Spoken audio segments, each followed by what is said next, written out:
हाय दोस्तों, मैं हूं आपका अपना मुख्तियार सिंह करनावल फ्रॉम अलवर, राजस्थान।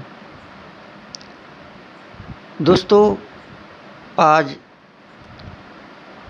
13 अक्टूबर सन 2020 है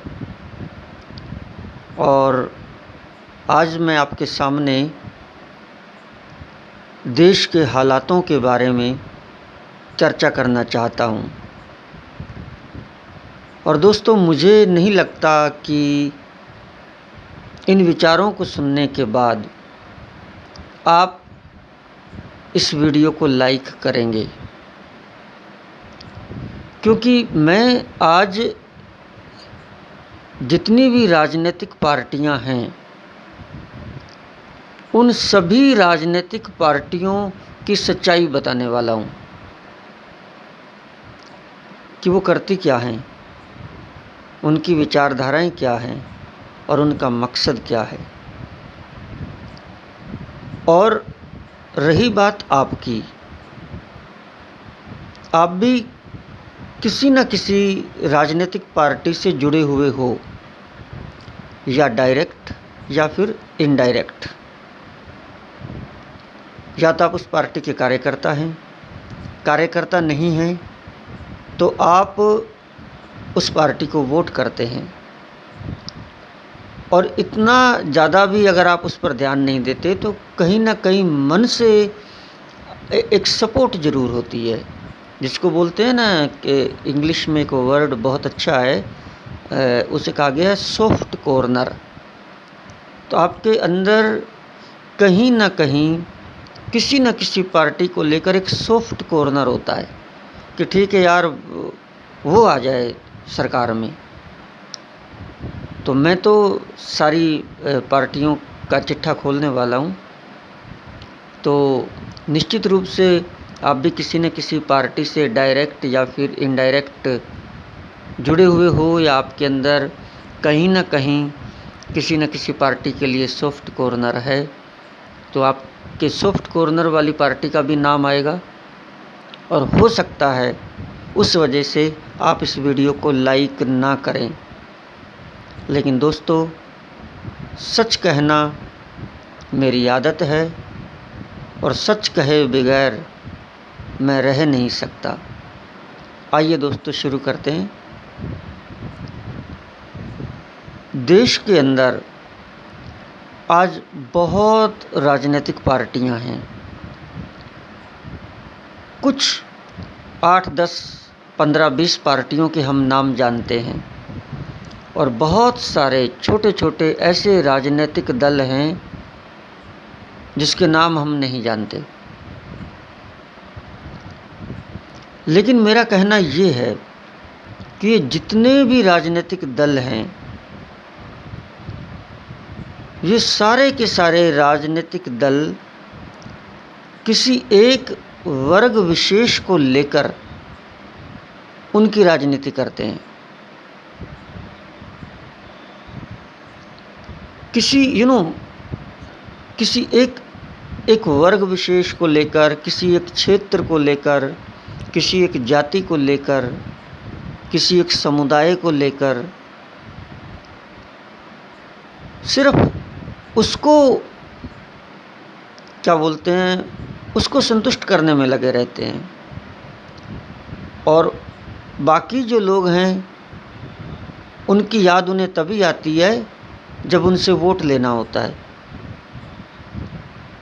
लेकिन हर एक राजनीतिक पार्टी का किसी न किसी विशेष जाति, धर्म, संप्रदाय, समुदाय, क्षेत्र, वर्ग विशेष से ऐसा जुड़ाव है कि वो कहते हैं ना कि ठप्पा लगा है।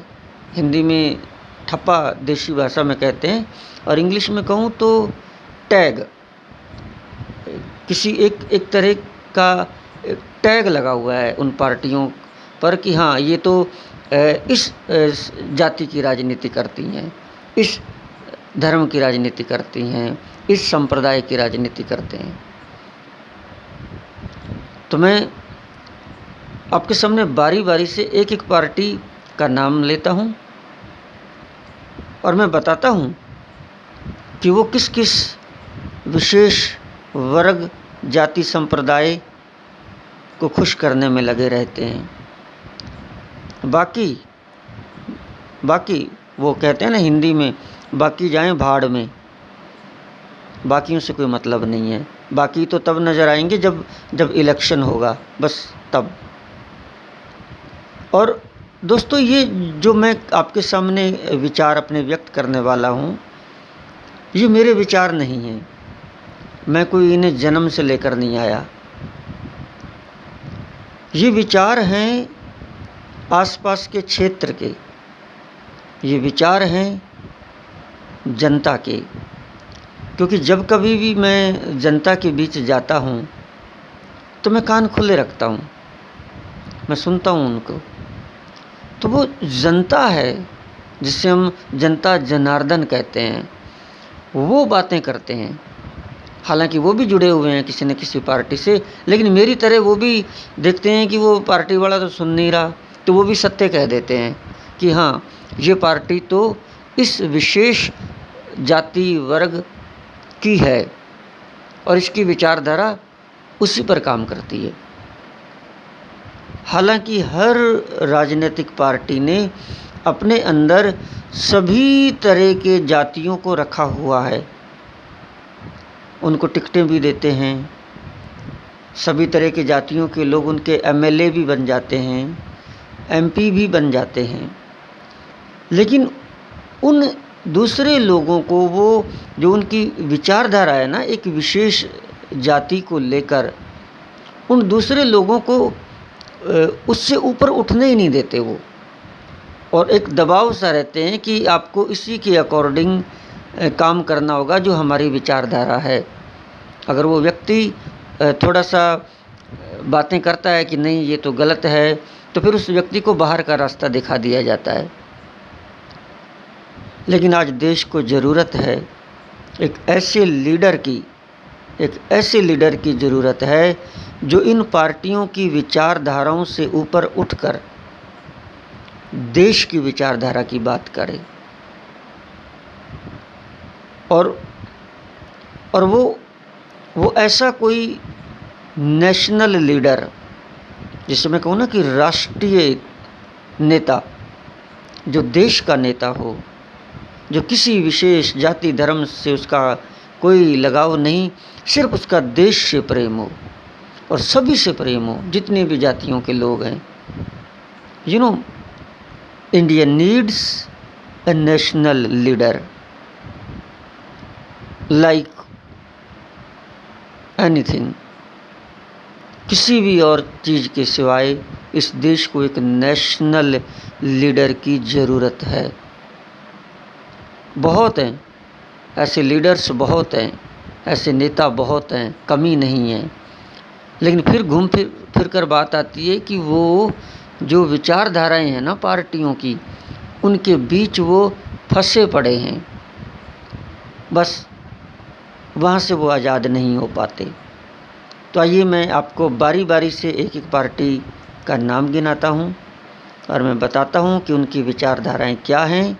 और मैं फिर कह रहा हूँ कि ये मैं नहीं कहता, ये लोग कहते हैं। क्यों? क्योंकि जब मैं लोगों के बीच जाता हूँ तो मैं दोनों कान खुले रखता हूँ। ये पार्टियों के जो लोग हैं, ये सिर्फ अपनी पार्टी वाला कान खुला रखते हैं, दूसरा कान बंद कर लेते हैं। लेकिन मैं और जनता दोनों कान खुले रखती है, और वो जो बात होती है वो कह देती है कि ये विचार उन लोगों के हैं, मेरे नहीं। और मैं जिस पार्टी का नाम लूँगा कि इस पार्टी पर ये ठप्पा लगा है, ये टैग लगा है कि इस जाति की राजनीति करती है, या ये पार्टी ही इस जाति की है, जनता तो कहती है। बाकी की जो उस पार्टी को छोड़कर बाकी की जितनी पार्टियां बच गई हैं, वो सारी भी यही कहती हैं कि भाई आप इसकी राजनीति करते हो। तो आप ये देख लीजिए कि आपके सामने है सारी बात। तो आइए स्टार्ट करते हैं। पहले मैं बात करूँगा कि कांग्रेस की, भारतीय राष्ट्रीय कांग्रेस कहूँ जिसे मैं, जो भारत की एक राष्ट्रीय कांग्रेस है, बहुत पुरानी पार्टी है। कहते हैं इसी ने देश आज़ाद करवाया था। लेकिन आजकल इस पर ये आरोप लगते हैं, जनता ये कहती है कि ये जो कांग्रेस पार्टी है ना, इसके अंदर सभी तरह के लोग हैं, सभी जातियों के लोग हैं, लेकिन ये पार्टी क्या करती है, ये मुस्लिम लोगों की बात करती है। मुस्लिम जो वोटर्स हैं उनको खुश करती है ये, और ये चाहती है कि मुस्लिम समुदाय का वोट कांग्रेस को मिलता रहे। और इस पार्टी के ऊपर फिर वो जो लोग इसको वोट करते हैं उनका दबाव बना रहता है, और ये उनके अकॉर्डिंग कार्य करती है। और आप फील्ड में जाइए, आप देखेंगे कि देश का जो ज़्यादातर मुस्लिम समुदाय है वो कांग्रेस को ही वोट करता है। हाँ, तो कोई थोड़ा बहुत चिटपुट इधर उधर हो जाए तो हो जाए, लेकिन ज़्यादातर मुस्लिम समुदाय वोट कांग्रेस को ही वोट करता है, और ये फैक्ट है, इट्स ए फैक्ट। इस बात को आप भी जानते हैं, आप इसको नकार नहीं कर सकते। तो कांग्रेस पर आरोप लगते हैं कि ये मुस्लिम तुष्टीकरण की नीति अपनाती है, उनको राजी रखती है उनका वोट लेने के लिए। और ये सिर्फ लोग नहीं कहते, ये बाकी के जो पार्टी वाले हैं ना, बीजेपी है, बसपा है, वामपंथी हैं, अकाली दल है, समाजवादी, आम आदमी, ये सभी कहते हैं। आइए बात करते हैं नंबर 2 पर, जो कभी तो इतनी बड़ी पार्टी नहीं होती थी, लेकिन आज वो देश की सबसे बड़ी पार्टी है।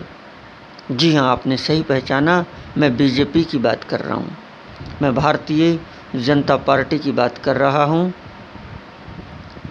इस पार्टी की जो विचारधारा है, मैं नहीं कहता, लोग कहते हैं, और बाकी पार्टियों वाले भी कहते हैं, और खुद कांग्रेस वाले भी कहते हैं, और वामपंथी तो ज़रूर कहते हैं, बिल्कुल ज़रूर, कि जो बीजेपी पार्टी है इसकी जो विचारधारा है वो ऐसी है कि ये कट्टर हिंदुओं की पार्टी है। कट्टर हिंदुओं की पार्टी मतलब ऐसे लोग जो ये विश्वास करते हैं कि देश के अंदर हिंदू राज होना चाहिए, हिंदुत्व, हिंदुइज़्म, ये उसकी बात करती है। और ये पार्टी जो है एकदम जिसे क्या बोला गया कि जय श्री राम, जय बजरंगबली, और इस तरह के नारे लगाकर, और जितने भी हिंदू हैं उनको इस तरह से बरगलाकर, जो इनके साथ जुड़े हुए हैं वो तो हैं ही, और बहुत सारे लोग हैं वो सोचते हैं यार अपनी बात करती है, यार ये तो अपनी बात करती है, तो वो लोग इसको वोट करते हैं। और ना सिर्फ इतना, बल्कि इस पार्टी पर आरोप ये भी लगते हैं कि ये धर्म के नाम पर झगड़े करवाती है, और ऐसी पार्टी को सांप्रदायिक पार्टी कहते हैं। और इस पार्टी पर सांप्रदायिक पार्टी होने के आरोप लगते रहते हैं और लगते रहे हैं, और ये पार्टी खुद भी जानती है कि हमारे ऊपर ये आरोप लगते रहे हैं, और खुल्लम खुल्ला सभी लोग लगाते हैं, और संसद के अंदर भी लगाते हैं और बाहर भी लगाते हैं। लेकिन ये पार्टी अपनी सफाई देती रहती है कि नहीं, हम सांप्रदायिक नहीं हैं, हम सभी धर्मों को साथ लेकर चलते हैं, ऐसा कुछ नहीं है कि हम कट्टर हिंदुत्व की बात करते हों। वो सफाई देना उनका काम है, वो करती रहती है। लेकिन आप और मैं जानते हैं कि बीजेपी पार्टी जो है उसको वोट करने वाले लोग जानते हैं कि वो उनका मेन मकसद यही रहता है कि यार इसको वोट देंगे तो हिंदुओं का राज हो जाएगा। और हम जानते हैं कि आज हमारे देश के जो प्रधानमंत्री हैं, ऐसा ज़बरदस्त बहुमत दूसरी बार उन्हें मिला है, और एक बहुत स्ट्रॉन्ग नेता वो माने जाते हैं। और इस विचारधारा पर ये पार्टी काम करती है, ऐसा लोग कहते हैं, मैं नहीं कहता, मैं लोगों के मुंह से सुनता हूँ। और ये पार्टी पार्टी है, सरकार भी बन गई, लेकिन देश की पार्टी जिसे बोलते हैं ना, जिसे हर इंसान की पार्टी बोलते हैं, वहाँ तक नहीं पहुँच पाई। आइए अब मैं तीसरी पार्टी की बात करता हूँ। बहुत बड़ी पार्टी है, पूरे के पूरे भारत में सब जगह पर उनके कैंडिडेट खड़े होते हैं। वोट परसेंटेज कितनी आती है वो अलग बात है, लेकिन उसे देखा जाए तो आज की तारीख में उसे तीसरे नंबर की पार्टी कहा जा सकता है। जी हाँ दोस्तों, मैं बात कर रहा हूँ बहुजन समाजवादी पार्टी की। मैं बात कर रहा हूँ बीएसपी की, बहन मायावती की पार्टी की, जिसे बनाया तो कांशीराम ने था, लेकिन आज उनकी सर्वे सर्वा बहन मायावती जी हैं। इस पार्टी पर आरोप ये लगते हैं, मतलब समाज के लोग लगाते हैं, मैं नहीं लगाता, कि ये पार्टी सिर्फ दलितों की बात करती है। दलितों की पार्टी है ये, हर हिंदुस्तानी की नहीं है। अपने अधिकारों के लिए लड़ती है, दलितों के अधिकारों के लिए लड़ती है। और मतलब जय भीम, जय भीम नारा है इनका। जय भीम हम सभी जानते हैं कि डॉक्टर भीमराव अंबेडकर बाबा साहब जो हैं, उन्हें हम संविधान निर्माता कहते हैं, लेकिन संविधान निर्माता से आगे ये पार्टी इस जय भीम को एक जातिवाद के रूप में नारा दे देती है।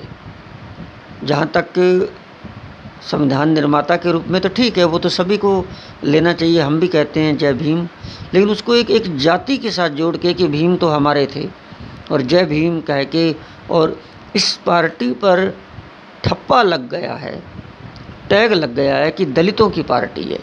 हालांकि टिकटें इन्होंने सभी को दी हैं, मुसलमानों को भी दी हैं, हिंदुओं को भी दी हैं, सब तरह के सिखों को भी दी हैं, सब तरह के इनके एमएलए एमपी रहे हैं, लेकिन दलितों की पार्टी है, ये इस बात को सभी जानते हैं। और देश की जो नेशनल पार्टी है, जो सबकी बात करे, वो बात इसमें भी नहीं है। आइए आगे बात करते हैं। अब मैं बात करता हूँ वामपंथियों की। जी हाँ, वामपंथी भी कहते हैं हम उन्हें, इंग्लिश में हम उन्हें लेफ़्ट पार्टीज कहते हैं, और एक नाम और है उनका कम्युनिस्ट। तो कम्युनिस्ट पार्टियों की बात करता हूँ। इनका इतिहास तो अंग्रेज़ों के ज़माने से है। वो कहते हैं ना कि हम अंग्रेज़ों के ज़माने के जेलर हैं, तो ये अंग्रेज़ों के ज़माने की पार्टी है कम्युनिस्ट पार्टी।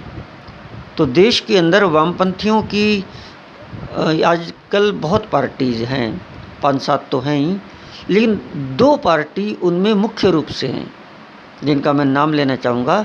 सबसे पहले मैं जिक्र करूँगा सीपीआई का, जिसको हम बोलते हैं सीपीआई मतलब भारतीय कम्युनिस्ट पार्टी।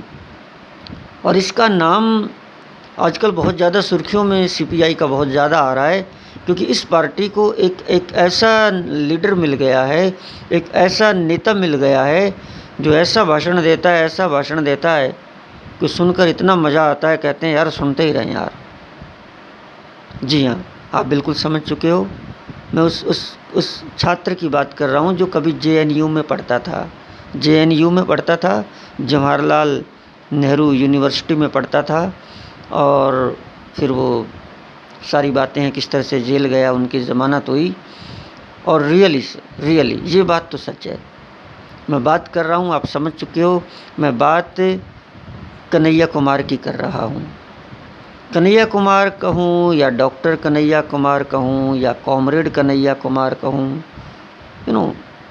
बोलता तो गजब है, सुनने में मज़ा तो बहुत आता है। लेकिन माफ़ी चाहूँगा, सच बोलना मेरी आदत है।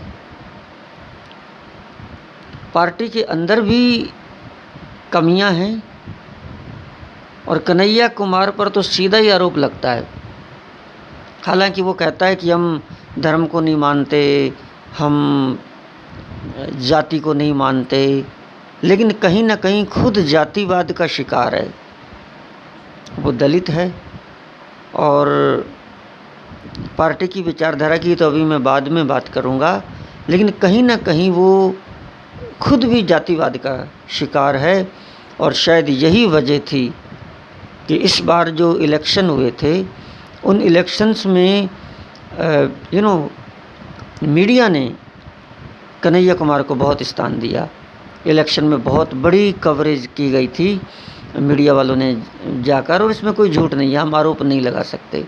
हालांकि वो कन्हैया कुमार भले ही इसको गोदी मीडिया कहें या मोदी मीडिया कहें, लेकिन सारे मीडिया ने इसको, जो बेगूसराय सीट से वो इलेक्शन लड़े थे, इसको हॉट सीट बना दिया था और हॉट सीट बनाकर खूब इसको सुर्खियों में बताया कि इस सीट पर क्या होने वाला है। और एक हमारे पत्रकार हैं एनडीटीवी के, क्या नाम है उनका, हाँ, रविश कुमार तो बस यूँ समझो कि जितने दिन कन्हैया जी का इलेक्शन था वहीं रह गए थे, चारों तरफ उन्हीं की कवरेज करते रहे थे।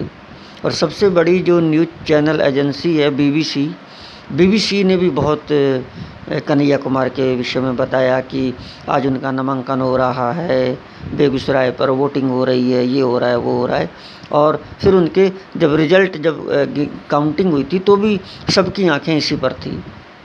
लेकिन आप जानकर हैरान हो जाएंगे कि कन्हैया कुमार 4 लाख से ज़्यादा वोटों से हार गए। और हारने के उनके अपने आंकड़े हैं कि वो क्यों हारे, क्या कारण रहे। मैं सीधा उन्हें एक क्या कहूँ, मतलब कि वो एक दलित राजनीति जो है, जातिवाद का वो शिकार हैं और इसी वजह से वो नहीं जीत पाए, क्योंकि देश को एक राष्ट्रीय नेता की ज़रूरत है, जातिवादी नेता की ज़रूरत नहीं है। और दोस्तों, मैं बात कन्हैया कुमार की तो बात आ गई, मैं बात उनकी पार्टी सीपीआई की कर रहा हूँ, भारतीय कम्युनिस्ट पार्टी की। एक ये भारतीय कम्युनिस्ट पार्टी और एक और कम्युनिस्ट पार्टी है जिसका नाम है सीपीआईएम, जिसका हिंदी में नाम बताऊं तो भारत की कम्युनिस्ट पार्टी मार्क्सवादी।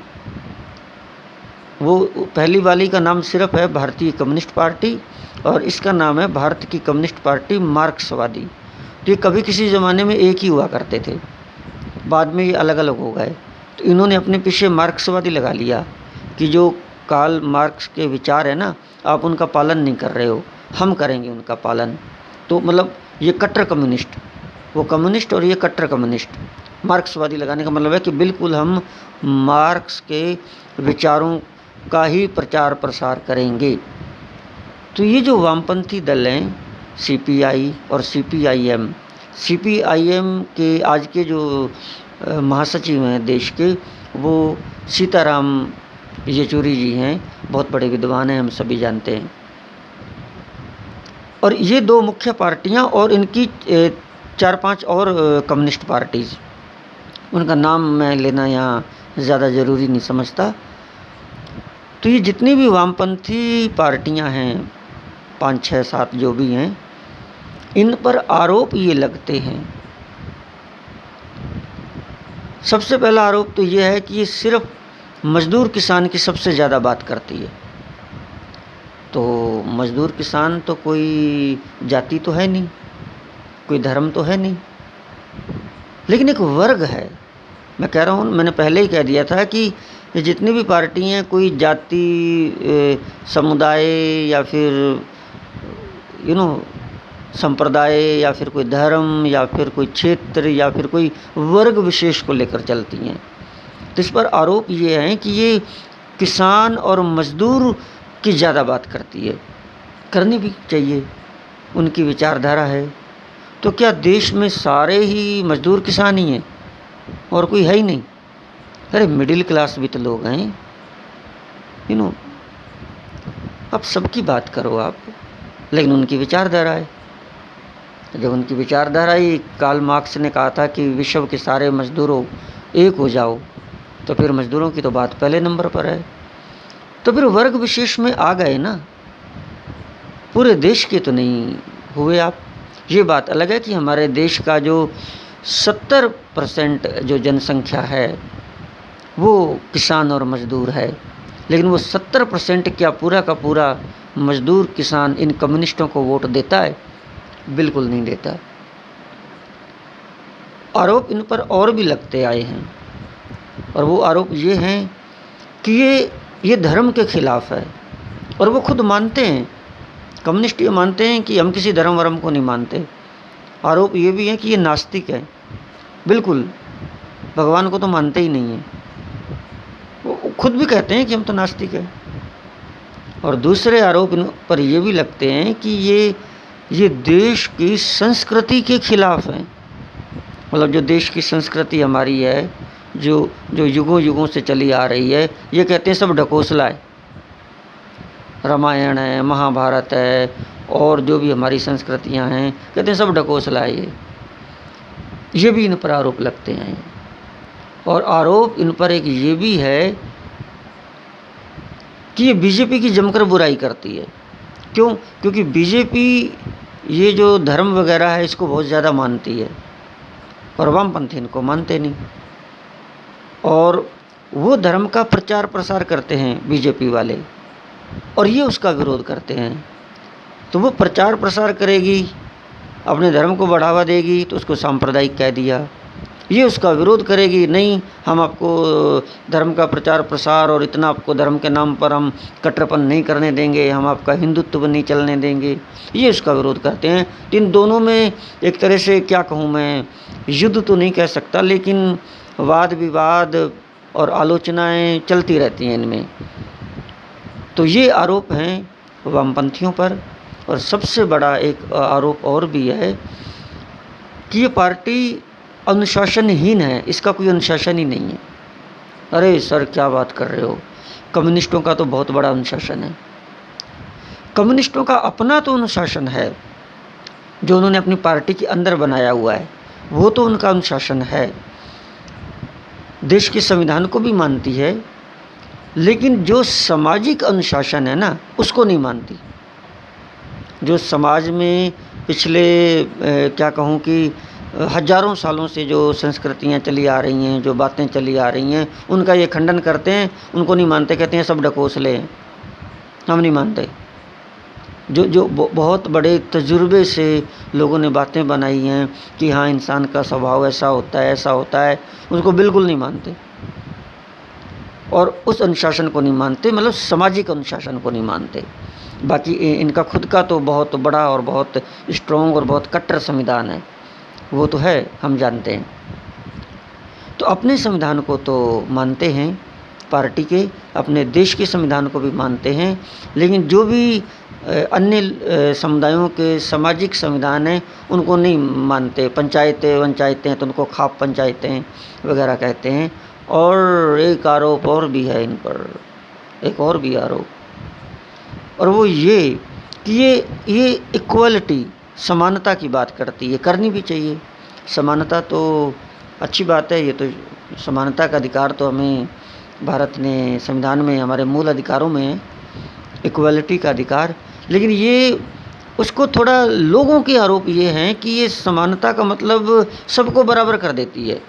सबको बराबर का मतलब मैं क्या कहूँ, सॉरी टू से, लेकिन जैसे वो कहते हैं ना गधा घोड़ा बराबर, भाई जो मेहनत करेगा जो नहीं करेगा, ये कहते हैं सब में बराबर बराबर बांट दो। भाई जो मेहनत करेगा वो आगे बढ़ेगा, जो नहीं करेगा वो पीछे रह जाएगा। तो आर्थिक समानता की भी बात है कि सबको बराबर बराबर बांट दो। मतलब जिसने मेहनत करके कमा लिया उससे छीन लो, और वो जिसने मेहनत नहीं किया उसको दे दो, बराबर कर दो, मजदूर को दे दो। अब वो मेहनत की अलग अलग परिभाषाएं हैं इनकी।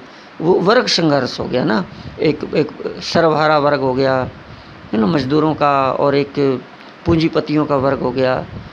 तो ये पार्टी जो है वर्ग संघर्ष को मिटाने के लिए समानता की बात करते हैं कम्युनिस्ट, और कहीं न कहीं किसी विशेष वर्ग की पार्टी होने के खुद ही शिकार हो जाते हैं।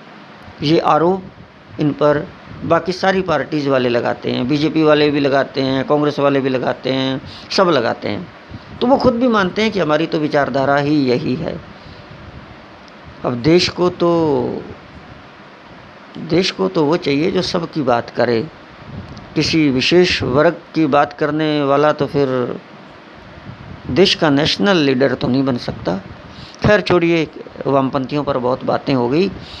अब मैं अगली पार्टी की बात करता हूँ दोस्तों, उसका नाम है अकाली दल। वाह वाह वाह वाह वाह वाह वाह, वाहेगुरु जी का खालसा ते वाहेगुरु जी की फतेह। अकाली दल जो पार्टी है दोस्तों, इस पर आरोप ये लगते हैं, मतलब मैं नहीं लगाता, लोग लगाते हैं कि ये पार्टी सिखों की बात करती है, सिर्फ सिखों की।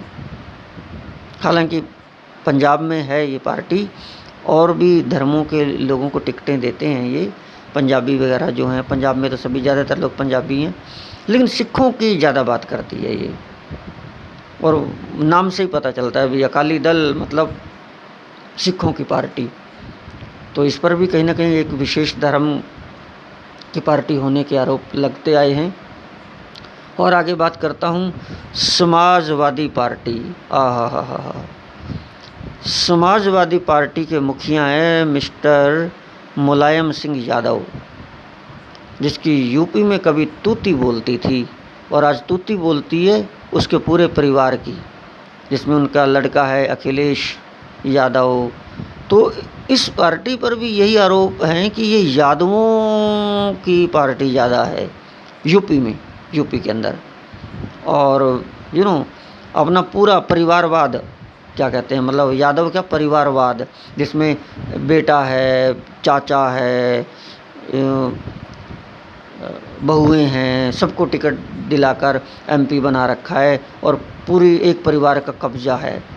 और परिवारवाद की पार्टी कहूँ या मैं यादव, यूपी के यादव समाज की पार्टी कहूँ, हालांकि वो अलग बात है कि और धर्मों के लोगों को भी इन्होंने टिकटें दी हैं, वो अलग बात है, वो जीते भी हैं, सांसद भी हैं, लेकिन ये आरोप इन पर भी लगते हैं कि ये यूपी के यादव समाज की पार्टी है। और मैं बात करूं तो कुछ और पार्टियां जैसे राष्ट्रीय जनता दल, तो बिहार के बिहार के जो यादव हैं उनकी बात करती है। नीतीश कुमार जी हैं, वो अपने कुछ लोगों को लेकर और यादवों को लेकर और फिर बीजेपी से जुड़कर वो अपने तरीके से एक वर्ग विशेष के साथ वो लगे हुए हैं। तो नीतीश कुमार को यहाँ राजस्थान में कौन वोट देता है, राजस्थान में नीतीश कुमार को हरियाणा में कौन वोट देता है। और जैसे मैं कहूँ असुद्दीन ओबीसी, असुद्दीन ओबीसी का नाम सुनते ही बस ऐसे उत्तेजना सी हो जाती है। बोलता बहुत गजब है, गजब, सच कहता है। लेकिन पता नहीं क्यों उस पर भी आरोप ये लगते हैं कि इनकी जो पार्टी है, नाम ही ऐसा, एक तो जल्दी से याद नहीं होता, सॉरी, कि ये मुस्लिम की पार्टी है ऐसा कहते हैं।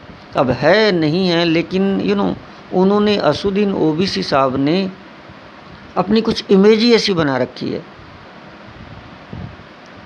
ऐसे लगता है कि ये मुस्लिम लोगों की पार्टी है, जबकि वो चाहें तो इसमें चेंज कर सकते हैं। थोड़ा अपने अपनी बातें इस तरह से रखें कि लगे कि यार ये सिख भी कहे कि यार मैं इसको वोट दूं, यार सब कहें कि यार प्रधानमंत्री ये होना चाहिए, लेकिन वो खैर आप खुद समझदार हैं। तो और भी कुछ छोटी मोटी पार्टियां हैं, तो इन सब में अब एक पार्टी बच गई है, अगर आपको ध्यान हो तो जी हाँ दोस्तों, मैं बात कर रहा हूँ केजरीवाल की पार्टी की। जी हाँ, आम आदमी पार्टी, जो पुरानी नहीं है, लेकिन बड़ी बड़ी पुरानी पार्टियों को पछाड़ दिया उसने दिल्ली के अंदर, केजरीवाल।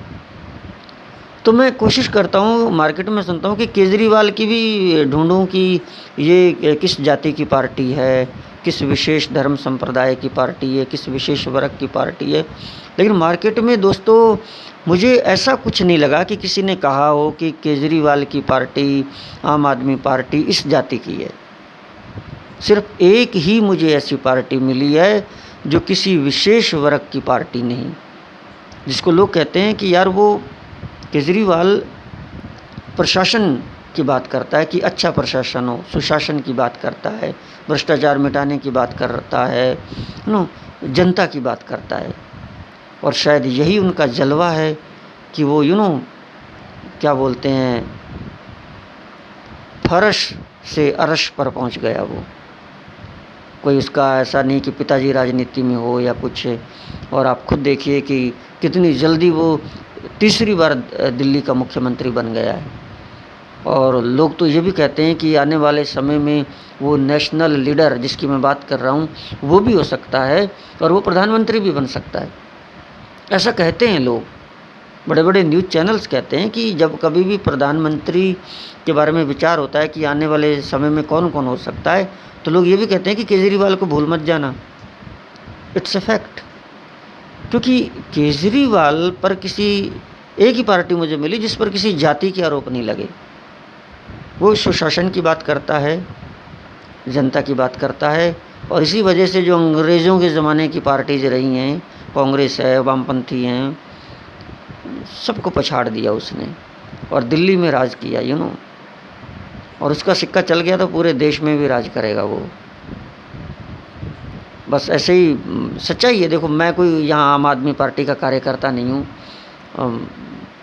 मुझे उसके बारे में इतना पता भी नहीं है, तो जनता की बातें हैं। और मीडिया पर भी मैं सुनता रहता हूँ कि कोई जातिवादी का उन पर आरोप लगे कि इस जाति की तुष्टिकरण और ये वो, मुझे तो लगा नहीं। लेकिन एक चीज़ ज़रूर है, खासियत है आम आदमी पार्टी की कि इसमें कई नेता थे, जैसे कुमार विश्वास, योगेंद्र यादव, कोई पत्रकार भी, मैं तो नाम बोल रहा हूँ, ऐसे बहुत सारे बड़े बड़े लोग शुरू में वो ज्वाइन उन्होंने किया। लेकिन बाद में धीरे धीरे वो सब साइड में हो गया या केजरीवाल ने उनको निकाल दिया। लेकिन ये बात सत्य है कि बात वो राष्ट्र की करता है, बात वो देश की करता है, किसी सबकी करता है वो, किसी एक जाति बिरादरी की नहीं करता। खैर छोड़िए, बहुत बातें होगी केजरीवाल के बारे में। लोग मुझे कहेंगे यार ये भी कभी आम आदमी पार्टी का तो नहीं है। जी हाँ दोस्तों, तो और मैं बातें करूं, जैसे ममता बनर्जी का नाम कैसे भूल सकते हैं हम। तृणमूल कांग्रेस पश्चिम बंगाल में तूतियाँ बोलती हैं, इसकी तूतियाँ। तो उस पर क्षेत्रवाद के आरोप लगते हैं कि ये मतलब पश्चिम बंगाल के जो लोग हैं सिर्फ उन्हीं के लिए राजनीति करती है, उन्हीं की बात करती है। और बात भी सही है। हमारे को दिल्ली के अंदर या हरियाणा के अंदर या उत्तर भारत के अंदर कभी कोई तृणमूल कांग्रेस का एमपी जीता भी है तो वहाँ वहीं की है ये क्षेत्रवाद की, इस पर क्षेत्रवाद के आरोप लगते हैं इस पार्टी पर। ऐसे दोस्तों मैंने कुछ आपको ये पार्टीज़ के नाम गिनाए। और भी साउथ में बहुत सारी पार्टियां हैं, डीएमके और एआईडीएमके, जो भी ऐसे कई नाम है, वो सब पर क्षेत्रवाद के आरोप लगते हैं। बट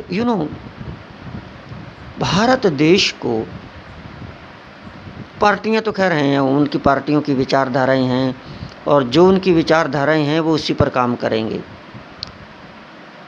लेकिन भारत को एक ऐसे नेता, एक ऐसे लीडर की आवश्यकता है जो इन विचारधाराओं से ऊपर उठकर, जो ये जाति बिरादरी वर्ग समुदाय संप्रदाय क्षेत्रवाद से ऊपर उठकर सिर्फ और सिर्फ भारत की बात करे। एक ऐसे लीडर की ज़रूरत है। लेकिन वो लीडर कहाँ से आए? इन्हीं के अंदर से आएगा। लेकिन थोड़े गट्स चाहिए, कि जैसे केजरीवाल, ऐसे गट्स चाहिए कि बातें ऐसी होनी चाहिए, लगना चाहिए कि हाँ ये देश की बात करता है, मानवता की बात करता है, सबके लिए समान है ये, सब धर्म उसके अपने धर्म हैं, कोई ऐसा नहीं कि इसको तुष्टिकरण है, सभी मेरे भाई बहन हो, सभी। तो ऐसे व्यक्ति की ज़रूरत है। अब इन पार्टीज़ की अगर मैं बात करूं तो बीजेपी के नारे जो हैं, जय श्री राम, जय बजरंग बली, उनके नारे ही ऐसे हैं, नारों से ही पता चलता है भी कट्टर हिंदुओं की पार्टी है बसपा। जय भीम, नारे ही ऐसे लगते हैं कि मतलब दूर से पता चलता है कि दलितों की पार्टी है। बाबा साहब अम्बेडकर जो थे, जो देश के नेता थे, जो राष्ट्र निर्माता थे, वो उनके नाम को ही एक जाति के साथ उन्होंने जोड़ दिया। वामपंथी, वामपंथियों को तो क्या कहने, इनसे ये कह दो कम्युनिस्टों से कि आप जय श्री राम बोल दो तो मर जाएंगे, लेकिन जय श्री राम नहीं बोलेंगे, क्योंकि धर्म को तो मानते ही नहीं। मैं एक इंटरव्यू सुन रहा था, तो उसमें कोई पत्रकार कन्हैया से कह रही थी कि आप जय हिंद बोल दो। कन्हैया कुमार ने जय हिंद नहीं बोला उस 1 घंटे के भाषण के अंदर। उसको घुमा घुमा के, लड़की को घुमा घुमा के पूरा देश घुमा दिया, लेकिन उसने जय हिंद नहीं बोला। क्यों? क्योंकि जय हिंद का उनको लगता है कि हिंद हिंद मतलब हिंदू, तो जय हिंदू कैसे कह देंगे हम तो धर्म को मानते ही नहीं। और देखिए आप, ये हमारे अकाली दल का तो मैंने बता ही दिया, वाहेगुरु जी का खालसा वाहेगुरु जी की फतेह। और हमारे एक साहब हैं असुद्दीन ओवैसी, असुद्दीन ओवैसी से कहते हैं आप भारत माता की जय बोल दो। वो कहता मैं नहीं बोलूँगा भारत माता की जय। क्यों नहीं बोलोगे? वो जिद पर है, जिद पर। वो ये कहते हैं कि संविधान में नहीं लिखा है कि हर आदमी को भारत माता की जय बोलनी चाहिए, तो लोग उसके पीछे पड़ जाते हैं कि अब बोलो बोलो बोलो। वो कहता है नहीं बोलूँगा, नहीं बोलूँगा।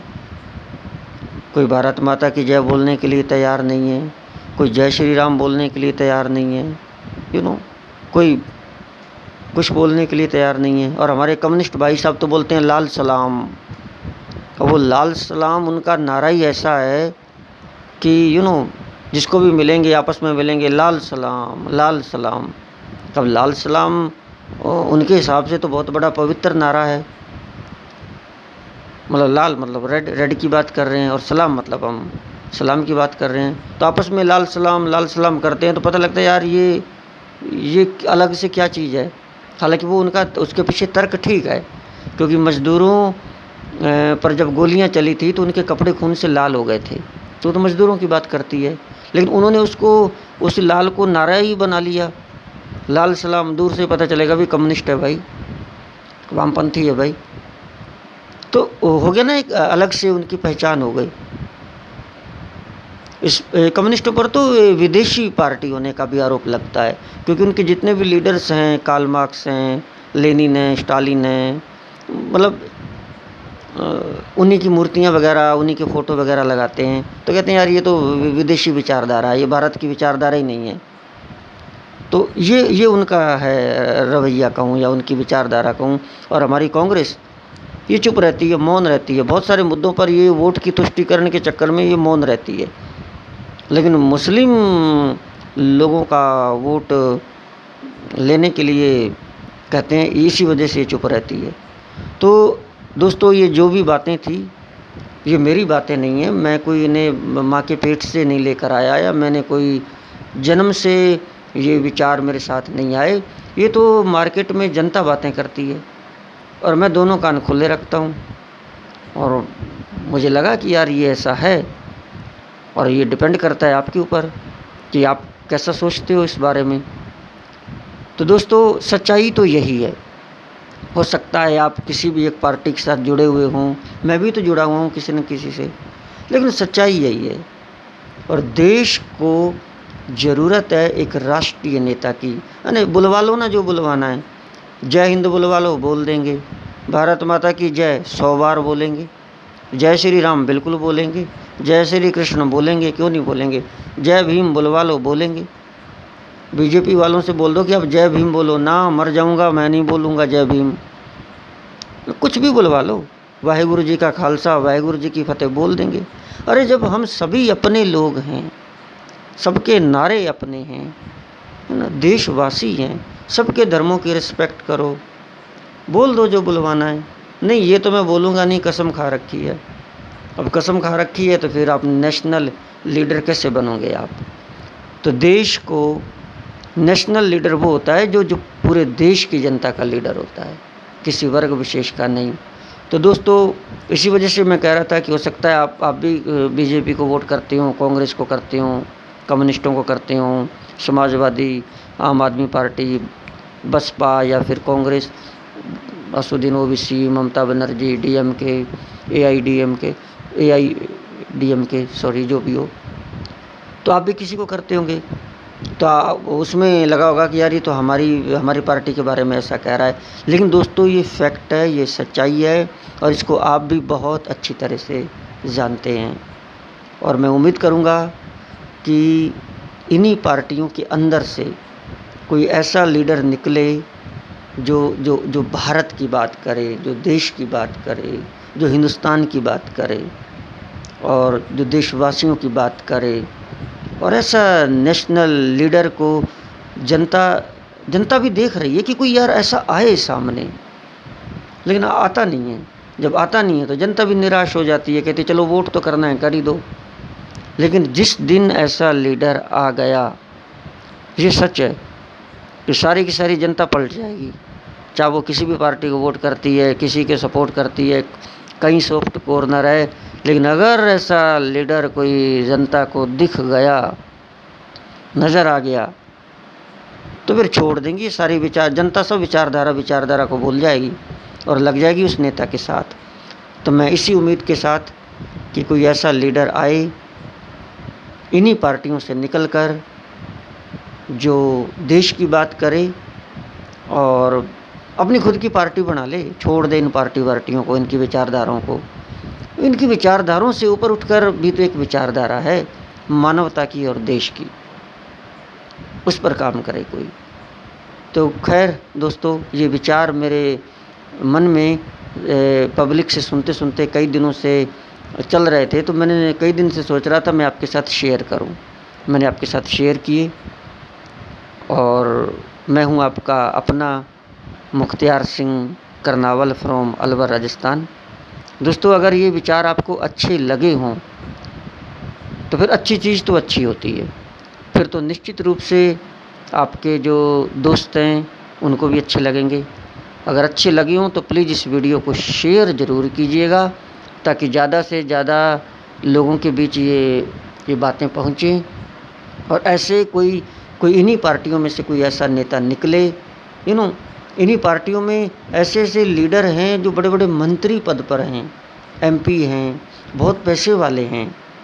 अगर वो चाहें तो अगर विचारधारा को इनकी छोड़ के और अलग से भी कोई पार्टी बना सकते हैं, क्योंकि वो तो पैसा भी है उनके पास। तो ऐसे विचारों वाले अलग, जैसे असुद्दीन ओवैसी ने बनाई है, तो अलग से भी पार्टी, देश की पार्टी बना सकता है कोई, है ना। तो जनता तो फिर जुड़ती जाएगी, अगर उनके विचार अच्छे होंगे तो जनता भी जुड़ती जाएगी। अब हम जैसे और आप जैसे तो गरीब लोग क्या कर सकते हैं? हमारे पास तो यहाँ क्या कहते हैं कि बाज़ार जाने तक का किराया नहीं होता। हम पार्टियाँ कहाँ बनाएंगे? थैंक यू सो मच दोस्तों। एक बार फिर मैं डेट ध्यान दिलाना चाहूँगा, आज 13 अक्टूबर सन 2020 है, और मैं हूँ आपका अपना मुख्तियार सिंह करनावल फ्रॉम अलवर, राजस्थान। और इन विचारों को व्यक्त करने में अगर कहीं से कोई भूल चूक हुई हो या कोई मेरी बात आपको बुरी लगी हो तो प्लीज़ मुझे माफ़ कर दीजिएगा। और इस जय के साथ कि तिरंगा झंडा जो है, तिरंगा झंडा अमर रहे। भारत माता की जय। जय हिंद, वंदे मातरम, जय भीम, सलाम अलैकुम, वालेकुम सलाम, और क्या बोलते हैं, वाहेगुरु जी का खालसा, वाहेगुरु जी की फतेह, और लाल सलाम। जितने भी नारे हैं मैं तो सभी बोल देता हूँ, क्योंकि मेरे दिल में कोई ऐसा फ़र्क नहीं है। मैं तो सबको एक मानता हूँ, सभी भाई हैं। तो जो लीडर होता है, जो नेता बन जाता है, फिर उसके अंदर भेदभाव नहीं रहना चाहिए कि मैं ये बोलूँगा और ये नहीं बोलूँगा। हाँ, लोगों की बात और है, लेकिन जब आप जब सबके हो जाते हो, जब आप देश के हो जाते हो, तो फिर आपको सब कुछ बोल देना चाहिए। ऐसा नहीं कि भाई मैं तो ये नहीं बोलूँगा, कुछ भी बुलवा लो, हमसे तो कुछ भी बुलवा लो, हम तो सब बोलने के लिए तैयार हैं। तो दोस्तों, ये विचार थे, उम्मीद करता हूँ आपको अच्छे लगे होंगे, और आप सभी ने मुझे सुना, इसके लिए आपका तहे दिल से शुक्रिया। और अगर एक और मैं बात कह दूं कि मुख्तियार सिंह करनावल अलवर राजस्थान जो यूट्यूब पर चैनल है, अगर अच्छा लगे तो आप इसको सब्सक्राइब भी ज़रूर कीजिएगा और बेल आइकन को दबाइएगा। Thank you so much.